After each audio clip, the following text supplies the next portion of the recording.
Um país à beira do colapso, a Venezuela atravessa um período conturbado em termos políticos, económicos e sociais. O caos tem saído às ruas com frequência e aquele que foi um dos países mais prósperos da América Latina está agora em queda livre. A fome é uma realidade e a sobrevivência é a principal preocupação para a maioria dos mais de 30 milhões de habitantes, mas a hiperinflação e a violência nas ruas fazem com que cada dia seja uma nova luta. A morte está ao virar da esquina e o que resta do Serviço Nacional de Saúde pouco ou nada pode fazer para inverter a situação. O desespero tomou conta da Venezuela, mas como é que o país com a maior reserva petrolífera do planeta chegou a esta situação?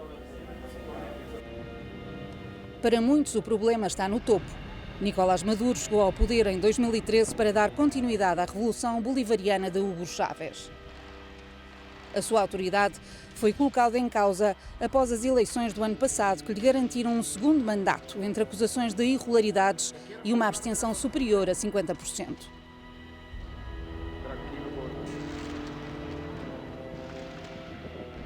Em janeiro entrou em cena Juan Guaidó. O presidente da Assembleia Nacional socorreu-se da Constituição para se autoproclamar presidente interino com a promessa de eleições livres. O apoio dos Estados Unidos foi imediato. O exemplo foi seguido por vários países da América Latina e da União Europeia.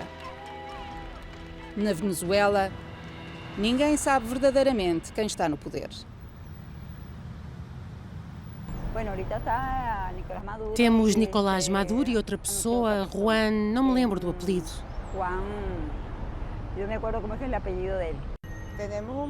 Temos um presidente interino, que é o Guaidó, e temos um presidente usurpador, que é o Maduro. A Venezuela neste momento tem dois presidentes? Não, tem um. Quem é? Maduro. Não temos nenhum, a situação está má para os dois. Terrível. Vai passar-se alguma coisa. O problema é que é isso que eles querem. Que aconteça alguma coisa para que tenham um motivo para se agarrar ao poder.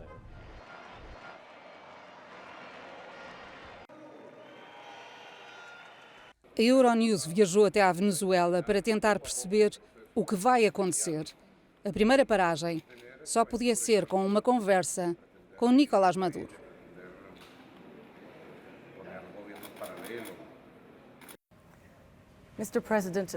Senhor Presidente, muito obrigado por receber a Euronews.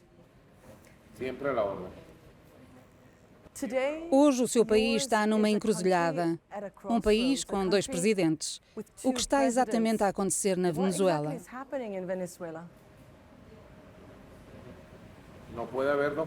Não é possível ter dois presidentes num país. Na Venezuela, há apenas um presidente constitucional, eleito pelo voto popular, de acordo com as instituições políticas da Venezuela. Esse presidente é este humilde servo, Nicolás Maduro Moros. Há um golpe a decorrer, mas já falhou. Nós neutralizámo-lo. Isto foi promovido pelo governo dos Estados Unidos dentro da Venezuela.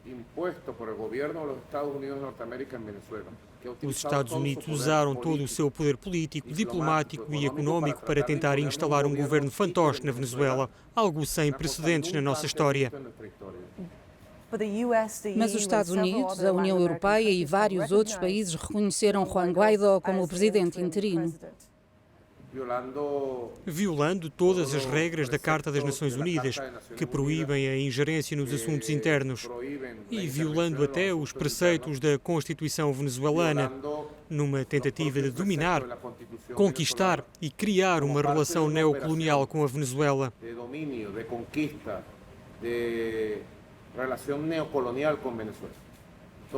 De qualquer modo, quem decide a vida política de um país, quem elege os presidentes nos países do mundo, é a soberania popular, e aí na Venezuela não é exceção.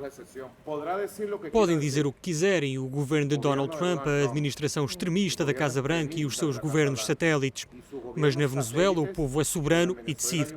Nenhum governo estrangeiro decide por nós.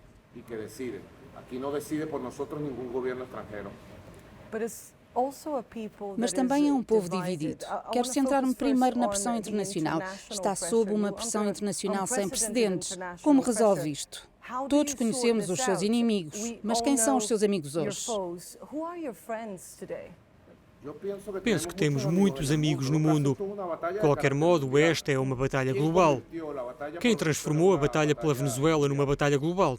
Os interesses da elite extremista que governa os Estados Unidos. O interesse real da elite nos Estados Unidos não é a democracia. Eles não estão interessados na democracia no mundo. Só há interesse em saquear a nossa riqueza. Esse é o interesse verdadeiro. Pediu uma reunião com Donald Trump. É para tentar resolver esta crise? Quando a pedi, a situação era diferente. Acredito sempre que se pode abrir caminhos de diálogo e, através do diálogo, é possível encontrar um entendimento de convivência, de coexistência pacífica, de respeito. Mas é impossível. Eles mataram qualquer possibilidade de diálogo, de reaproximação. Mataram-na. A Casa Branca deu ordem de diálogo zero e isso é lamentável. Acredito no diálogo, acredito em palavras, acredito na diplomacia.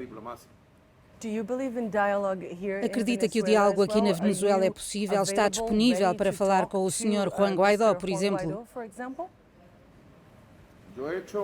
Fiz mais de 400 pedidos à oposição para o diálogo. A oposição vai muito além da figura que eles colocaram como presumível presidente interino. Muito além. Esse senhor é circunstancial. Estou disposto e pronto para dialogar com a oposição em conjunto ou em separado, em qualquer altura e lugar.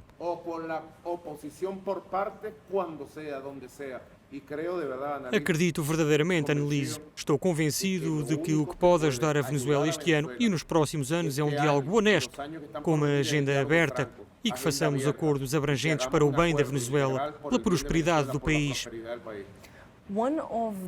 Uma das principais condições deste diálogo poderia passar pela autorização da entrada de ajuda humanitária no país, algo que sempre disse que não faria, que não vai permitir a entrada desses produtos no país, porque acredita que é uma intervenção estrangeira, um ataque à soberania. Apesar disso, é um mecanismo disponível. E a Venezuela é um país que tem grandes necessidades neste momento. Não considera errado fazer política disso? Dessa questão em particular? É errado usar o conceito de ajuda humanitária como uma questão política e ideológica, como forma de humilhar um país. E esse é o erro cometido pela oposição venezuelana e também pela administração Trump. Querer humilhar um país. Congelaram mais de 10 mil milhões de dólares no estrangeiro. Isso significa que as nossas contas estão sob escrutínio externo. Quase nos impedem de importar medicamentos e comida, porque controlam o nosso dinheiro em contas estrangeiras em todos os cantos do mundo. Depois de nos congelarem 10 mil milhões de dólares ou mais, vêm dizer-nos que vão doar 20 milhões de dólares de uma comida contaminada, comida estragada. É uma contaminação.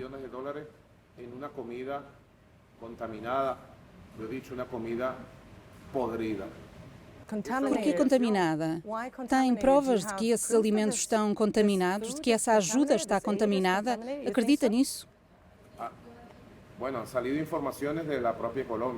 Bom, a informação saiu da própria Colômbia. É comida que não tem sido... que está cheia de elementos químicos cancerígenos, que não teve os testes necessários, que mesmo na Colômbia já causou vários casos de intoxicação alimentar. Agora, além disso, eles politizaram o conceito de ajuda humanitária.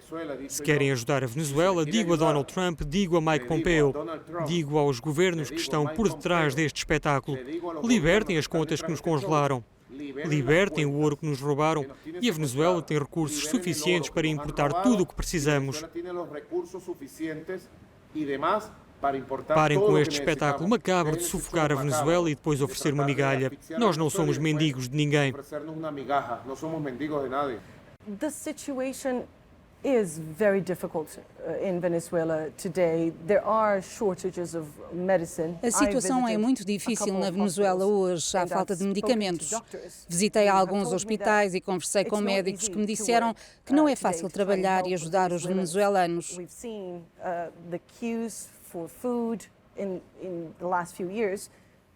Reconhece pelo menos que o seu país tem um problema sério? Diga-me um país do mundo ou do terceiro mundo que não tenha problemas. Mas a este nível, Sr. Presidente, isto é muito sério. Diga-me um país que não tenha dificuldades para ultrapassar a pobreza. Um país latino-americano. Dou exemplo dos nossos vizinhos na Colômbia.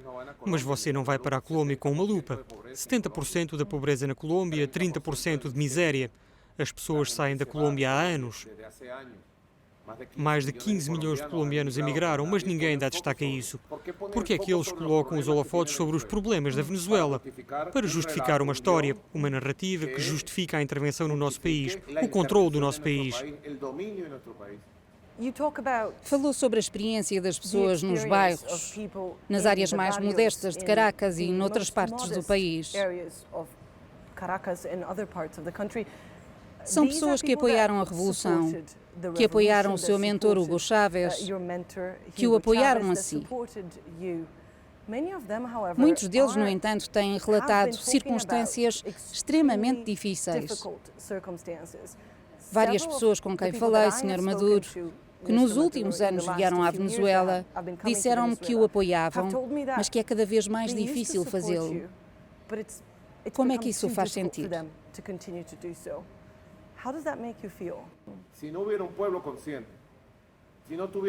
Se não existisse um povo consciente, se não tivéssemos um povo com valores, revolucionário, a Revolução Bolivariana teria desaparecido há algum tempo.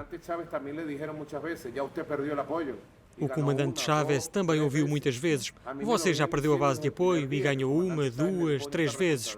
A mim dizem-me desde o primeiro dia em que o comandante Chávez me deixou esta responsabilidade.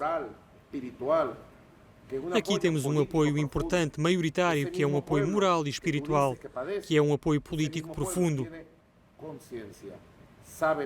No mesmo local em que dizes que há sofrimento, o povo tem consciência. Sabe porque luta. Sabe que é a única esperança de um país decente, em que se respeite que não nos tornemos uma colónia, é a Revolução Bolivariana. Acredite, se não tivéssemos vencido eleições consecutivas nos últimos 18 meses, ganhámos 6 eleições consecutivas. E se hoje existissem eleições, garanto-lhe, Annelise, em eleições para a Assembleia Nacional que estão pendentes no Parlamento, as forças bolivarianas voltariam a ganhar. Estas últimas eleições foram impugnadas por vários países. Eu quero voltar a isso num minuto porque quero recuperar uma coisa. Disse, e disse repetidamente, que a Venezuela é vítima de uma agressão dos Estados Unidos. Estão a travar uma guerra económica. Assume alguma responsabilidade pelo que está a acontecer no país?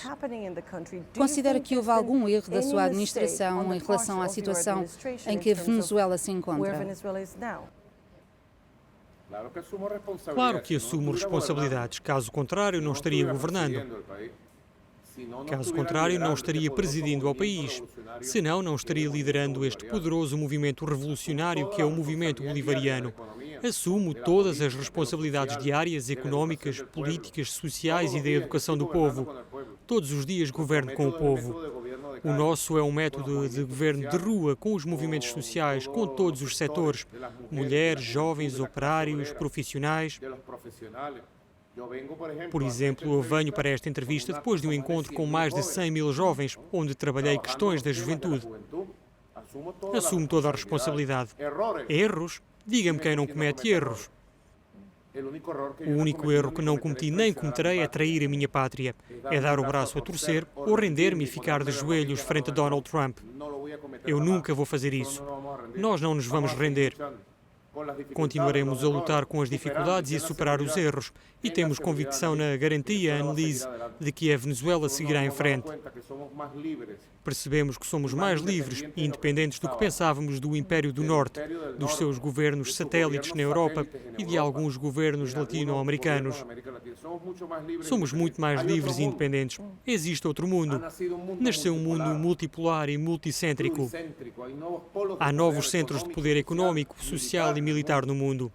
Acabou o mundo unipolar em que um único império ditava uma ordem para todos cumprirem. Não, há outro mundo. E a Venezuela dá conta da construção deste novo mundo e nele continuaremos a seguir em paz. O golpe que tentaram impor na Venezuela e o intervencionismo dos Estados Unidos vai fracassar. Eles serão derrotados. E mais cedo ou mais tarde terão de se sentar numa mesa de diálogo, respeitar-nos e respeitar as regras do jogo do direito internacional. Imagino que os seus aliados, Rússia, Turquia, China, sejam aliados muito importantes para a Venezuela hoje em dia. Até que ponto é importante para o país tê-los do seu lado?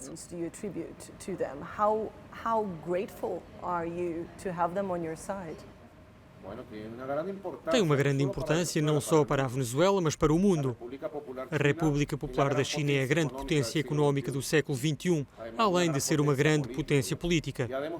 Já mostrou que pode ser uma grande potência sem ser um império, sem estabelecer relações de domínio, de chantagem, relações neocoloniais com outros países. Temos uma relação de cooperação extraordinária, uma associação estratégica com a China, uma relação de respeito, de benefício mútuo que trouxe grandes vantagens para o nosso desenvolvimento e para a nossa economia nos últimos 15 anos. Com a Federação Russa também. A Rússia recuperou, é um grande protagonista internacional.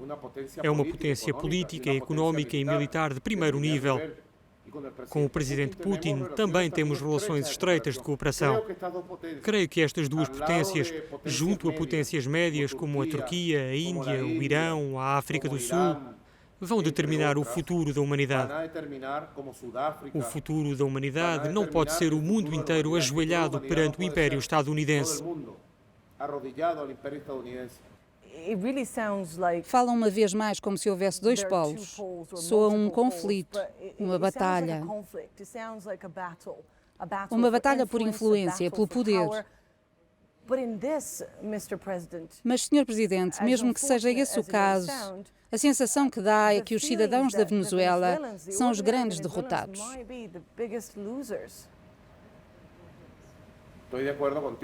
Estou de acordo. Quem é que sai prejudicado com as sanções internacionais, com o bloqueio económico? Quem é que sai prejudicado com toda esta campanha mundial? O povo da Venezuela tem o direito a viver tranquilo, em paz. Penso que Federica Mogherini, a União Europeia e os principais governos da Europa cometeram um erro com a Venezuela. Ouviram apenas uma parte, agarraram-se a um dos lados. Não ouviram o país inteiro que pede paz, diálogo, entendimento, respeito. E não nos ouviram a nós, que temos uma voz enquanto poder real, verdadeiro. Penso que a Europa se juntou de forma acrítica a uma política errada de Donald Trump. Donald Trump, que espezinhou a NATO, que espezinhou os governos da Europa, que espezinhou a União Europeia, simplesmente torceu-lhes o braço até os obrigar a seguir uma política que prejudica a Venezuela. Vive aqui quase 1 milhão de migrantes europeus. 300 mil italianos, 300 mil portugueses, 300 mil espanhóis, quase 1 milhão de europeus. A União Europeia abandonou-os aqui e abriu as portas a uma invasão militar dos Estados Unidos. Donald Trump anunciou há dias que a via militar era uma opção para a Venezuela. Penso que a União Europeia tem de escutar o país inteiro, aprender a ouvir todos de forma equilibrada e retificar a sua política sobre a Venezuela. Falou de migrantes, de pessoas que vieram para a Venezuela. Nós também vimos imagens de centenas de milhares. As Nações Unidas falam de 3 milhões. Venezuelanos a abandonar o país. Já falou sobre este tema e disse que era uma invenção, que isto não existia. Viu as imagens? Como se sente a ver essas pessoas a atravessar as pontes e a voar para a Colômbia e outros países? Nunca disse que isto não acontecia. É uma realidade. Há um grupo de venezuelanos que durante os últimos 2 ou 3 anos, por motivos económicos, por causa da guerra económica, decidiu procurar novas opções. Talvez entre 600 e 800 mil venezuelanos. Vários milhares estão de regresso porque encontraram nesses países xenofobia, esclavagismo laboral e condições que nunca pensaram encontrar e decidiram voltar ao seu país. O que também posso dizer é que essas imagens que disse que viu são a maior manipulação que já foi feita. Pode ir hoje à principal ponte que liga a Colômbia e a Venezuela, em Cúcuta e San Antonio del Táchira, e ver. O que as equipas de jornalistas mostraram foram imagens de um grande fluxo de colombianos vindo para a Venezuela, de venezuelanos a caminho da Colômbia, de venecolombianos, de colom-venezuelanos. São famílias que partem da Colômbia, que partem da Venezuela e que representam um fluxo de 30, 50 e às vezes 60 mil pessoas que atravessam a fronteira por razões comerciais, para desenvolver atividades económicas por motivos familiares. Usaram essas imagens para dizer que se iam embora 3 ou 5 mil venezuelanos. De acordo com a ONU, são mais os venezuelanos que se deixam ficar do outro lado da fronteira e não voltam. Disse que muitos tinham ido devido às dificuldades no seu país. Quero voltar às condições difíceis no país. Porque algumas pessoas dizem que talvez não tenham essa noção, porque é presidente e pode ter perdido a ligação com a dura realidade dos seus compatriotas. Se lhe perguntar o que pode comprar hoje com 2.000 bolívares, sabe a resposta?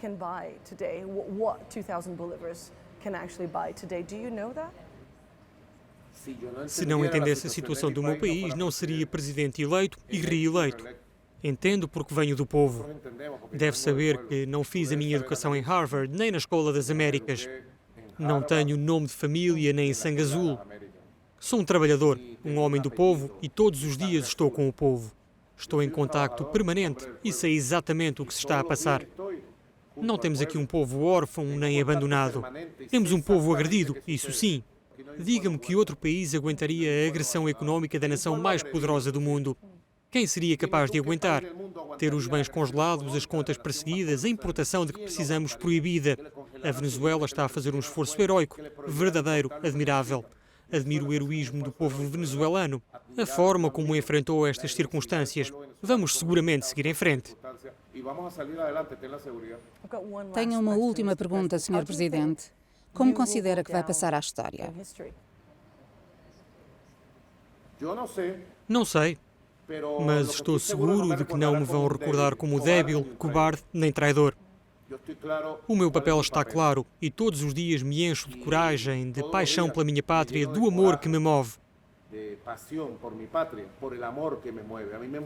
O que me move é o amor. Não me seduz o desejo de ser um magnata, de enriquecer pessoalmente, nem de enriquecer grupos económicos. O que nos move é uma ideia de pátria. A pátria. A nossa história ao longo de 200 anos. Estou seguro que vai continuar a ser escrita por nós. Depois, o futuro. Bom, espero que me recordem objetivamente pelo que fui, pelo que sou. Mas pode ter a certeza que vamos seguir em frente com cabeça, com perseverança para defender os direitos do país perante a agressão que se esconde ao Ocidente. O Ocidente esconde uma agressão. Pense, Annelise. Por favor, pense como uma jornalista jovem. Não fez uma única pergunta sobre a agressão de Donald Trump, sobre as ameaças de invasão militar, porque o estão a esconder. Seria uma tragédia pior que a Líbia. Tem medo que isso possa acontecer?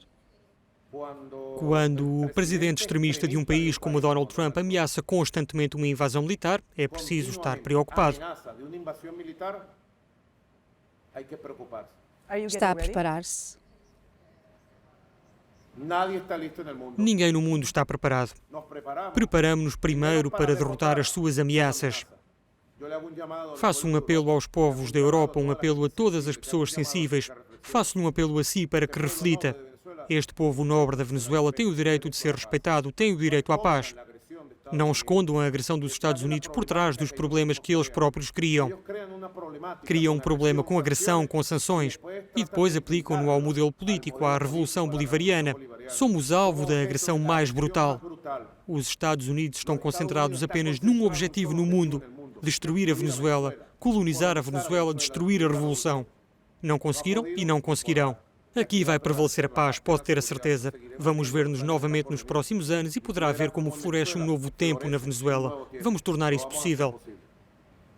Muchísimas gracias, senhor presidente. Thank you very much. Thank you very much.